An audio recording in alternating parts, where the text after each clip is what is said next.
Welcome to my YouTube channel. ವಿಡಿಯೋದಲ್ಲಿ ನಾನು ಚೆನ್ನ ಮಸಾಲ ಹೇಗೆ ಮಾಡೋದು ಅಂತ ನಿಮಗೆ ತಿಳಿಸ್ಕೊಡ್ತೀನಿ. ಮೊದಲನೇದಾಗಿ ಕುಕ್ಕರ್ಗೆ ನಾನು ಓವರ್ ನೈಟ್ ನೆನೆಸ್ಕೊಟ್ಟಿರೋಂತಹ ಕಾಬೂಲ್ ಕಡಲೆಕಾಳನ್ನು ಹಾಕ್ಕೊಂಡಿದ್ದೀನಿ. ಅದಕ್ಕೆ ಒಂದು ಪಲಾವ್ ಎಲೆ, 2 ಇಂಚಷ್ಟು ಚಕ್ಕೆ, ಹಾಗೆ ಒಂದು 3ರಿಂದ 4 ಲವಂಗ, ಹಾಗೆ ರುಚಿಗೆ ತಕ್ಕಷ್ಟು ಉಪ್ಪು ಸ್ವಲ್ಪ ಹಾಕ್ಕೊಂಡ್ರೆ ಸಾಕು. ಏಕೆಂದರೆ ನಾವು ತಿರ್ಗಾ ಗ್ರೇವಿಗೆ ಬೇರೆ ಹಾಕ್ಕೊಳ್ತೀವಿ. ಆಮೇಲೆ ಒಂದು ಚಿಟಿಕೆಯಷ್ಟು ಅರಿಶಿನ ಪೌಡರ್ನ ಹಾಕಿ ಒಂದು 3ರಿಂದ 4 ವಿಷಲ್ಸನ್ನು ಕೂಗಿಸ್ಕೋಬೇಕು. ನೆಕ್ಸ್ಟ್ ನಾನಿಲ್ಲಿ ಒಂದು ಕಡಾಯಿಯನ್ನು ತೊಗೊಂಡಿದ್ದೀನಿ. ಸೊ ಕಡಾಯಿಗೆ 3 ಟೇಬಲ್ ಸ್ಪೂನ್ ಆಫ್ ಆಯಿಲ್ನ ಹಾಕ್ಕೊಂಡಿದ್ದೀನಿ. ಎಣ್ಣೆ ಸ್ವಲ್ಪ ಬಿಸಿ ಆದಮೇಲೆ ಸ್ವಲ್ಪ ಕಸೂರಿ ಮೇಥಿ ಮತ್ತು ಸ್ವಲ್ಪ ಹಚ್ಚಿಟ್ಕೊಂಡಿರೋಂತಹ ಪುದೀನನ ಹಾಕ್ಕೊಂಡು ಫ್ರೈ ಮಾಡ್ಕೋಬೇಕು. ನೆಕ್ಸ್ಟ್ ನಾನಿಲ್ಲಿ ಶುಂಠಿ ಬೆಳ್ಳುಳ್ಳಿ ಪೇಸ್ಟನ್ನು ತೊಗೊಂಡಿದ್ದೀನಿ. ಜಜ್ಜಿ ಇಟ್ಕೊಂಡಿರೋಂಥ ಶುಂಠಿ ಬೆಳ್ಳುಳ್ಳಿ ಪೇಸ್ಟ್ ಹಾಕ್ಕೊಳ್ಳಿ, ತುಂಬ ಚೆನ್ನಾಗಿ ಟೇಸ್ಟ್ ಚೆನ್ನಾಗಿರುತ್ತೆ. ನೆಕ್ಸ್ಟ್ ನಾನಿಲ್ಲಿ ಅದು ಚೆನ್ನಾಗಿ ಎಣ್ಣೆಲಿ ಫ್ರೈ ಆದಮೇಲೆ ಫ್ಲೇವರೆಲ್ಲ ಬಿಟ್ಕೊಂಡ್ಮೇಲೆ ನಾನು 3 ಈರುಳ್ಳಿಯನ್ನು ಚೆನ್ನಾಗಿ ರುಬ್ಬಿಟ್ಕೊಂಡಿದ್ದೀನಿ. ಅದನ್ನು ನಾನಿಲ್ಲಿ ಆ್ಯಡ್ ಮಾಡ್ತಾಯಿದ್ದೀನಿ. ಅದನ್ನು ಕೂಡ ನಾವು ಇಲ್ಲಿ ಚೆನ್ನಾಗಿ ಎಣ್ಣೆಯಲ್ಲಿ ಫ್ರೈ ಮಾಡಬೇಕಾಗತ್ತೆ. ಅದು ಎಣ್ಣೆ ಬಿಟ್ಕೊಳ್ಳುತ್ತೆ ಫ್ರೈ ಆದಮೇಲೆ. ಸೊ ನೆಕ್ಸ್ಟ್ ಬಂದು ನಾನು ಟೊಮೊಟೊ ಪೇಸ್ಟನ್ನು ಆ್ಯಡ್ ಮಾಡ್ತಾಯಿದ್ದೀನಿ. 3ರಿಂದ 4 ಟೊಮೊಟೊನ ಚೆನ್ನಾಗಿ ರುಬ್ಬಿಟ್ಕೊಂಡು ಅದನ್ನು ನಾನು ಇದಕ್ಕೆ ಆ್ಯಡ್ ಮಾಡ್ಕೊಂಡಿದ್ದೀನಿ. ಇದು ಚೆನ್ನಾಗಿ ಬೆಂದ ಮೇಲೆ ಇದು ಕೂಡ ಸ್ವಲ್ಪ ಎಣ್ಣೆ ಬಿಟ್ಕೊಳ್ಳುತ್ತೆ. ಇಲ್ಲಿ ನೋಡ್ಬೋದು ನೀವು ಕುಕ್ಕರಲ್ಲಿ ನಾನು ಆವಾಗಲೇ ಬೇಯಿಸಿಟ್ಕೊಂಡಿರೋಂತಹ ಕಾಬೂಲ್ ಕಡಲೆಕಾಳನ್ನ ತೋರಿಸ್ತಾ ಇದ್ದೀನಿ, ಎಷ್ಟು ಚೆನ್ನಾಗಿ ಬೆಂದಿದೆ ಅಂತ ಅಂದ್ಬಿಟ್ಟು. ಇಲ್ಲಿ ಟೊಮೊಟೊ ಕೂಡ ನಮಗೆ ಚೆನ್ನಾಗಿ ಎಣ್ಣೆ ಬಿಟ್ಕೊಂಡಿದೆ.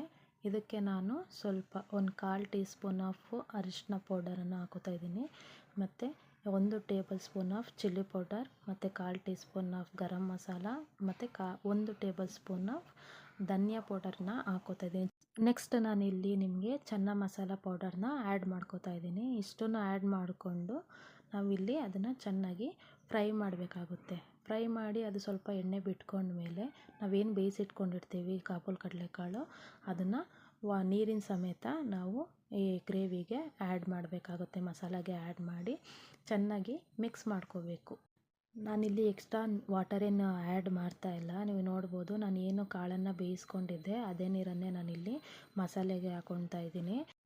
ನೆಕ್ಸ್ಟ್ ನಾನಿಲ್ಲಿ ಇದಕ್ಕೆ ಟೀ ಡಿಕಾಕ್ಷನನ್ನು ಆ್ಯಡ್ ಮಾಡ್ಕೋತಾ ಇದ್ದೀನಿ. ನಾನು ಮುಂಚೆನೇ ಮಾಡಿ ಇಟ್ಕೊಂಡಿದ್ದೆ. ನಮಗೆ ಚೆನ್ನ ಮಸಾಲ ಫ್ಲೇವರ್ ಬರಬೇಕು ಅಂತ ಹೇಳಿದ್ರೆ ಅದಕ್ಕೆ ಮೇಯ್ನ್ ಬೇಕಾಗಿರೋದೇನೆ ನಮಗೆ ಟೀ ಡಿಕಾಕ್ಷನ್ನು.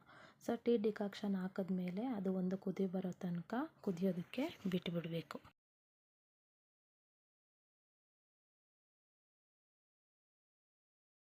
ನೆಕ್ಸ್ಟ್ ನಾನಿಲ್ಲಿ ರುಚಿಗೆ ತಕ್ಕಷ್ಟು ಉಪ್ಪು, ನಾನು ಫಸ್ಟೇ ಕಡಲೆ ಬೇಯಿಸ್ಕೋಬೇಕಾದ್ರೆ ನಾನು ಸ್ವಲ್ಪ ಉಪ್ಪು ಹಾಕ್ಕೊಂಡಿದ್ದೆ, ನೋಡಿ ಸ್ವಲ್ಪ ಹಾಕೋಬೇಕಾಗುತ್ತೆ ಟೇಸ್ಟ್ ನೋಡಿ. ಕೊನೆಯದಾಗಿ ನಾನಿಲ್ಲಿ ಸ್ವಲ್ಪ ಕೊತ್ತಂಬರಿ ಸೊಪ್ಪನ್ನು ಆ್ಯಡ್ ಮಾಡಿಕೊಂಡು ಲಿಡ್ನ ಕ್ಲೋಸ್ ಮಾಡಿ 5 ಮಿನಿಟ್ಸ್ ಅದನ್ನು ಬೇಯೋದಕ್ಕೆ ಅಂತ ಬಿಡ್ತೀನಿ.